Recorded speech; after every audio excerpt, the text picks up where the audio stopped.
주님의 은총과 평화가 오늘 예배의 자리에 앉으신 여러분 모두와 함께 하시길 간절히 소망합니다. 오늘은 교회력으로 성령 강림후 제16주일이면서 한국기독교교회협의회 회원교단인 우리 기독교대한감리회가 교회연합주일로 지키는 주일입니다. 1976년부터 해마다 9월 둘째 주일에 한국교회연합과 일치를 위해 기도하며 예배하는 교회연합주일입니다. 사실 금년도 교회연합주일에는 저희 한 선배 목사님을 모시고 교회학교 헐레키저 친구들과 함께 예배를 드리면서 3명의 친구들을 위한 세례식을 공동 진례할 예정이었습니다.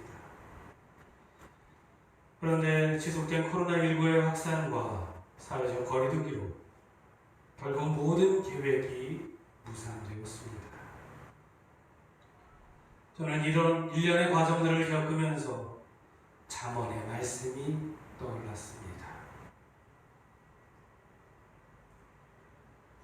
인간이 마음으로 앞길을 계획하여도 그의 발걸음을 이끄시는 분은 주님이시다.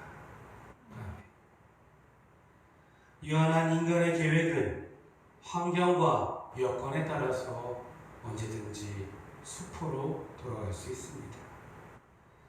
그러나 우리의 발걸음을 인도하시고 늘 당신 사랑으로 이끄시는 주님의 섭리를 기억하면서 우리에게 주어진 오늘을 믿음으로 살아내길 간절히 소망합니다. 계속해서 우리는 교회력 성서열과 복음의 말씀으로 마가복음을 함께 읽고 있습니다. 지난주일 7장 결미의 말씀에 이어서 오늘 8장에서의 예수님은 4,000명을 먹이시는 기적을 일으키신 후 달마누다, 다른 사본에는 막달라라는 지역으로 이동하십니다. 그곳에서 예수님은 당신을 시험하고자 표적을 구하는 바리새인들과 대면하여 이 세대는 어떠한 표적도 받을 수 없을 것이라는 말씀을 남기시고는 배를 타고 건너편으로 이동하셨고 제자들에게 바리새인과 헤롯의 누룩을 조심하라 말씀하십니다. 여기서 바리새인과 헤롯의 누룩은 그들의 사상 혹은 그들의 논리를 통한 유혹을 의미합니다. 다시 말해서 바리새인들이 고집해오는 것, 헤롯이 이야기하는 것들, 그 논리, 그 사상들을 조심하라는 겁니다. 그 유혹에 제자들은 쉽게 빠질 수 있기 때문이죠. 그렇게 조심하라 일렀건만 제자들은 예수님 말씀의 본의를 깨닫지 못하고 저들끼리 수군거립니다. 이후 예수님은 벳세다에 이르러 사람들이 데려온 시각장애인을 만나십니다. 그리고 그 시각장애인의 눈에 침을 뱉는 상징 행위와 2번의 안수를 통해 그의 눈을 고치십니다. 기적과 논쟁 그리고 가르침과 치유의 사역을 바쁘게 행하신 예수님께서 이제 오늘 본문의 배경이 되는 빌립보 가이사랴에 도착하십니다. 빌립보 가이사랴 지역은 헤롯 대왕의 아들 중 하나인 헤롯 빌립이 기원전 2년경 헐몬산 밑에 세운 도시로서 마가 공동체가 오늘 본문의 이 지명을 정확히 언급하고 있는 이유는 오늘 사건을 기점으로 그리고 오늘 이 8장을 기점으로 갈릴리 지역에서의 사역이 종결되고 예수님의 하나님의 나라의 사역의 완성을 위한 그 십자가의 길의 완성을 위한 예루살렘으로의 여정이 본격적으로 시작되기 때문입니다. 마가복음이 16장으로 이루어져 있는데 그 가운데인 8장 후반부부터 예루살렘으로의 여정이 시작되는 것입니다. 제자들과 함께 가이사랴 빌립보 여러 마을을 향해서 길을 나선 예수님께서는 오늘 27절 말씀처럼 제자들에게 사람들이 나를 누구라 하느냐 질문하십니다. 보통 질문을 하면 질문보다 답변에 관심이 집중되죠. 근데 여기서는 답변보다는 질문 자체가 더욱 의미가 깊습니다.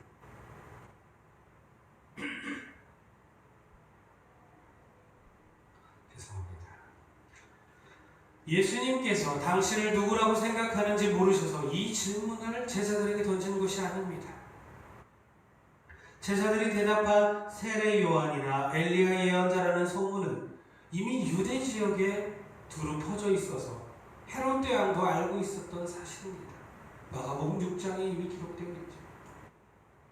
그럼에도 주님께서 이런 질문을 제자들에게 던지신 이유는 당신에 관해 사람들이 어떻게 생각하는지를 당신 제자들이 올바로 듣고 그것을 파악해야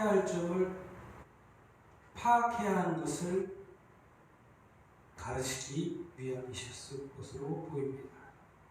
곧 사람들이 편견과 고정관념으로 색칠된 색안경을 끼고 당신을 바라보고 있다는 사실, 자신들의 생각과 바람에 따라서 당신의 사역을 오해하거나 변질시킬 수 있다는 사실을 가장 가까이서 당신을 따르는 제자들이 유념할 필요가 있었던 것입니다.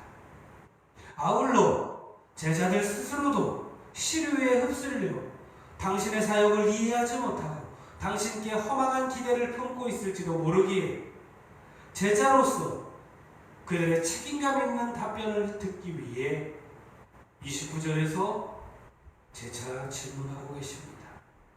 너희는 나를 누구라 하느냐? 이러한 예수님의 질문에 베드로가 답변합니다. 주는 그리스도 신이다. 이에 예수님께서는 베드로와 제자들에게 그리스도로서의 자신의 사명에 대해 함구할 것을 이르시고 인자인 당신께서 유대 종교 지도자들로부터 버림받아 죽게 되시나 사흘 만에 다시 살아나실 것을 31절에 가르치십니다. 아시다시피 이 그리스도라는 말은 기름 부음 받은 자라는 뜻으로 구원자를 가리키는 히브리어 마시아흐에서 온 용어입니다.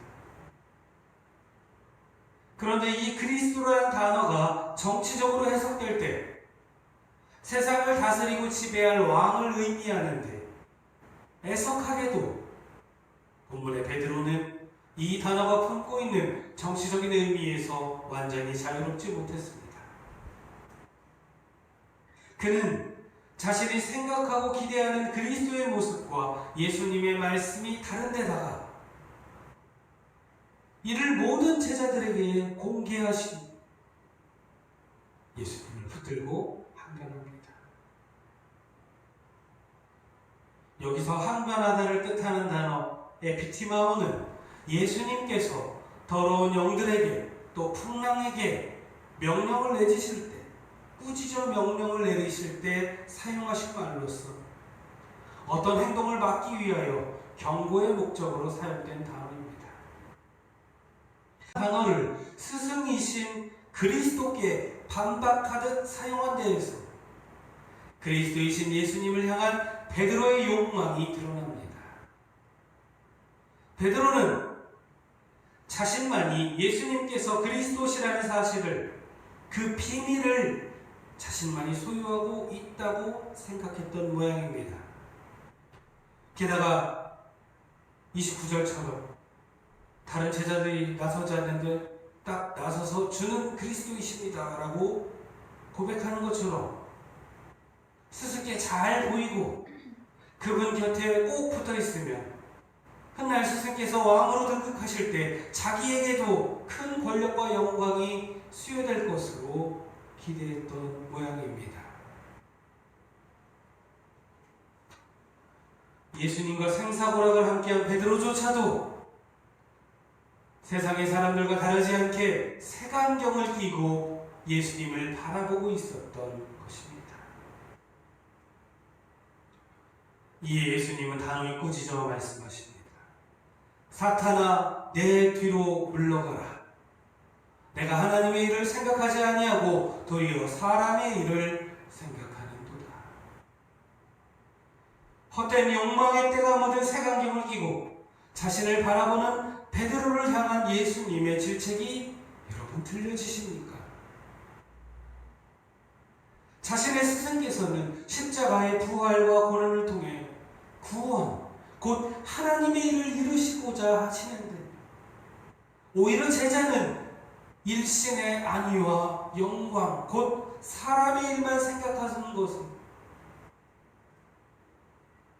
예수님은 분노하셨습니다. 그리고 그 예수님의 분노가 사탄이라는 표현에 직접적으로 드러납니다.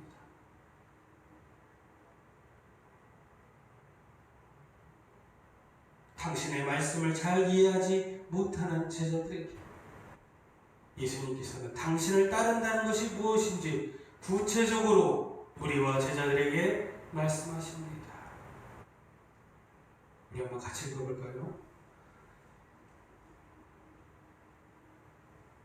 우리와 제자들을 불러 이르시되 누구든지 나를 따라오려거든 자기를 부인하고 자기 십자가를 지고 나를 따를 것이니라.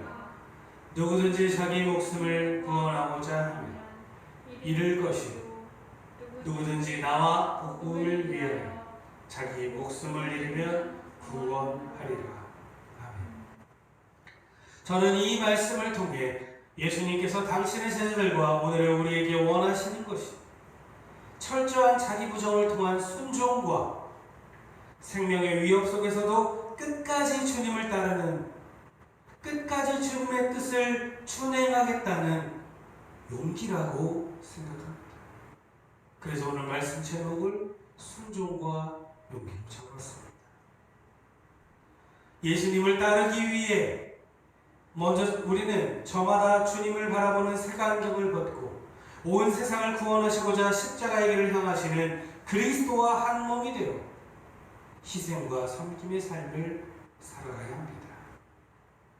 또한 끝까지 예수님의 뜻을 따를 용기도 필요합니다. 저는 그 이유를 본문 36절부터 38절에서 발견하는데 특히 이 38절에 그 사람을 부끄러워하리라는 말씀이 강하게 다가옵니다. 개혁개정과 가톨릭역을 제가 병행하여 실현했는데요. 가톨릭역으로 한번 읽어보겠습니다. 절기 없고 죄 많은 이 세대에서 누구든지 나와 내 말을 부끄럽게 여기면 사람의 아들도 아버지의 영광에 쌓여 거룩한 천사들과 함께 올 때에 그를 부끄럽게 여길 것이다. 우리 개혁 개정판에 음란은 여러 가지로 해석이 가능한 단어이지만 저는 이 가톨릭역에 절개 없고라는 단어가 이 번역이 더욱 타당하다고 생각합니다. 이 표현은 구약 예언서의 영향을 받은 것으로 예수님께서는 당신의 뜻을 따르며 살아갈 제자들이 겪을 죽음의 공포와 배교의 유혹 앞에서 절개 없이 무참히 무너지는 것이 아니라 꿋꿋이 생명을 살리는 걸음을 내딛는 용기, 그 용기를 갖길 원하고 계십니다. 사랑하는 여러분, 오늘 우리는 베드로처럼 자기 욕망이 투영된 색안경을 끼고 순종해야 할 자기 십자가를 멀리하고 있지는 않습니다. 또 이 음란하고 죄 많은 세대가 원하는 소리에 함몰되어 절개 없이 주님의 십자가를 부끄러워하며 사람의 일에만 매달리고 복종하고 있지는 않습니다.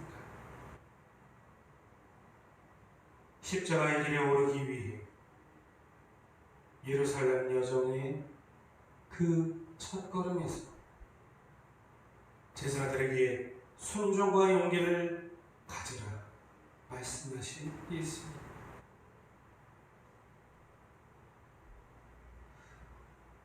이 성화를 보신 적 있으시죠? 정교의 이콘인데 예수님이 십자가를 먼저 지고 따라가시고 그 뒤를 각자 자기의 십자가를 지고 정교의 성인들이 지고 가고 있습니다. 이 행렬은 오늘까지도 이어져야 될 줄로 믿습니다. 이 예수님의 십자가를 따르는 길에 우리 또한 있어야 될 줄로 믿습니다. 순종과 용기를 갖고 십자가의 길을 따르라 말씀하신 예수님. 그 말씀에 순명하여 여러분의 삶의 자리에서 십자가를 살아내시는 참 그리스도인들이 되어주시기를 우리 주 예수 그리스도의 이름으로